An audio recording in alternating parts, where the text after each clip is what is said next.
enak kan kalau pribadi. Lebih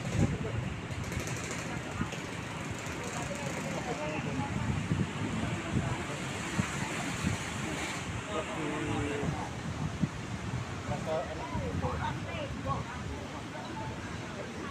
Sinyalnya kayak gini. Selamat sore, selamat datang di Oncenata Channel. Kita bersama Timon yang diikut juga di dalam info misteri. Kita mau menanyakan perjalanan kita selama 5 tahun dari kota ke kota. Saya mau tanya, Timon, kita dari Tunggu. Lumajang, apa itu? Nanti kalau udah tanya-tanya aku ditraktir ya. Oke, paling pecel lele. Oke, nah Alah. kita ingin mendengarkan bagaimana perjalanan-perjalanan yang memang heboh dan kita memang tidak menyangka kita memang berkeluarga dari nol. Kita berjalan dari satu tempat ke tempat lain. Bagaimana menurut Timon tentang daerah Lumajang? Kita yang dari Tentang Tempe, apa nih? terus kemudian di Pasirian. Nah, kan itu ada satu Pasirian tempat. baru tempe. Pasirian baru Tempe. Nah, apa yang memang tempat yang mana yang menurut Timon itu luar biasa atau memang sangat berkesan? Luar biasa dalam hal apa ya? Ya apa? Mungkin masak apa itu sambal ati atau rempelo ati atau memang dalam sesuatu yang akhirnya Timon menjadi sesuatu yang senang mengikutin saya Oncenata. Karena memang tadinya para sahabat Timon ini memang agak menolak untuk yang memang untuk mendalami, tapi Timon ini akhirnya tertarik juga dan sedikit demi sedikit mempelajarin, tapi memang harus bersabar. Nah, saya ingin mendengarkan cerita Timon yang selama 5 tahun dan hari ini saya ulang tahun. Alhamdulillah, saya ingin mendengarkan dari Timon bagaimana perjalanan dari Lumajang terus kemudian ke Trowulan di tempat Tumapel di Triwulan, di Pendopo Triwulan tempat Pak Edi Welia. Terus kemudian ada di Candi yang di Kendedes, terus kemudian kita lari ke Watu Gilang yang di mana? Jogja. Nah, pertama kita ke Lumajang dulu. Apa yang berkesan dari Lumajang ini kan lebih ke kita pribadi ya. Kita Ya. berdua. Bukan ke tempat kos. sejarahnya. Ya. Bukan di sejarahnya, Ya. tapi lebih ke kita berdua. Kalau ke kita berdua itu pengalaman hidup yang menurutku sangat amat kayak aku nggak mau anakku sampai merasakan itu. Iya. Karena itu bukan nol, bukan dari nol, tapi dari minus minusnya. Tapi aku bersyukur. Kenapa aku mau mengikuti suami Pranantomo Tit ya, Oncenata. Kenapa aku mau mengikuti Oncenata? Karena memang Terutama suami. Seorang istri kan harus mengikuti suami. Dan suami sudah terbukti tidak akan membuat kelaparan istri. Itu udah dibuktikan oleh Oncenata. Walaupun dia nggak makan, yang penting istrinya makan. Itu udah sampai pernah, udah makan belum? Udah, sampai aku cium bibirnya. Aku endus, beneran aku endus nih bibirnya. Biar aku tahu ini udah makan bener apa bohong. Takutnya dia nggak makan, jadi ngerasa yuk makan berdua. Sedangkan porsinya kan kecil.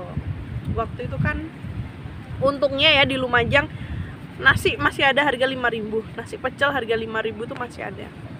5.000 pun itu sangat amat buat aku miris banget. Telur separoh, bukan paling secentong telur yang campur tepung. Dan setiap hari pecel ya. Tiap hari pecel. Kalau nggak pecel mau tahu apa? Rujak nasi. Itu pun belinya menjelang duhur atau setelah duhur. Makan lagi besok duhur. Jadi makan itu buat makan sarapan, makan siang, makan malam diropel jadi satu. Gitu aja rata kayaknya gini deh. Enggak. Ayo udah. Itu jadi kalau di Lumajang, aduh, sedih. Banyak yang berkesan ya. Oke. Nah, Kalau yang di Gunung Fuji kan pernah melihat Fuji? ini Fuji yang kita naik bersama. Fuji itu Jepang loh sayang. Iya, gunung yang memang kita yang di dekatnya Semeru Itu bukan Gunung apa Fuji. namanya, saya lupa. Lemongan. Lemongan. Nah, Gunung Fuji itu Jepang. karena memang di situ tempatnya Pak Soekarno pernah bermeditasi. Tapi lama. terkenalnya memang Gunung Fuji. Ya, pernah bertapa di situ dan juga tempatnya keren. Yang memang di situ juga ada tempat yang memang di situ penuh batuan gunung, dan memang saya pernah ke sana bersama Timon dan kita pernah doa bersama di sana. Itu salah satu yang memang saya terkesan. Itu yang makanya, menurut Timon bagaimana tempat di Kalau tempat Lembang? itu kalau flashback ke sana lagi, aku di sana dapat satu pesan. Pesan itu lagi-lagi alam yang menunjukkan. Jadi ketika di atas, di bebatuan yang atas, alam, pohon, daun itu seakan-akan bicara. Aku tidak tahu itu hanya halusinasiku atau imajinasiku yang terlalu tinggi. Tapi memang itu memang benar-benar nyata. Ketika aku tanya ke suami juga, itu apa sih, pohon itu bentuk gambar apa sih? Kalau menurut suamiku itu pohon, tapi kalau kataku itu bukan pohon. Jadi aku menemukan dua sosok, kalau nggak salah dua sosok yang tergambar di sana. Aku tanya ke suamiku karena memang aku nggak ngerti. Aku orang yang suka dengan sejarah, tapi aku bodoh untuk mengingat. Kelemahanku adalah ingatanku. Aku lemah untuk mengingat. Bisa ditanyakan ke suamiku, mau apapun, pokoknya kelemahanku adalah mengingat. Ketika mengingat aku akan lupa. Aku langsung sampaikan ke suami, aku nemuin ini dua sosok, yang satu berkepala Garuda, yang satu aku ceritakan semua sama suamiku, diartikan. Terus setelah tahu maksudnya, slide itu berganti. Sayang, airnya turun gitu. Jadi berganti terus gitu. Oke, yang kedua sekarang, jadi biar kita lebih percepat, bagaimana yang memang kesan yang di Mojokerto atau di Trawulan? Kalau Mojokerto itu satu hal yang tidak mengasihkan sebenarnya. Aku harus melihat petilasan atau candi yang bukan dirawat tapi bau banget, bau pesing, bau sajen. Pokoknya sesuatu yang nggak dirawat lah, itu yang buat aku juga Tapi nggak memang nyaman sangat di sakral sana. sebetulnya. Kalau lihat tempatnya sakral, tapi sayangnya dibuat minta cari nomor. Itu yang mana sih gitu. Itu memang tempat yang memang sangat mengesankan buat kita.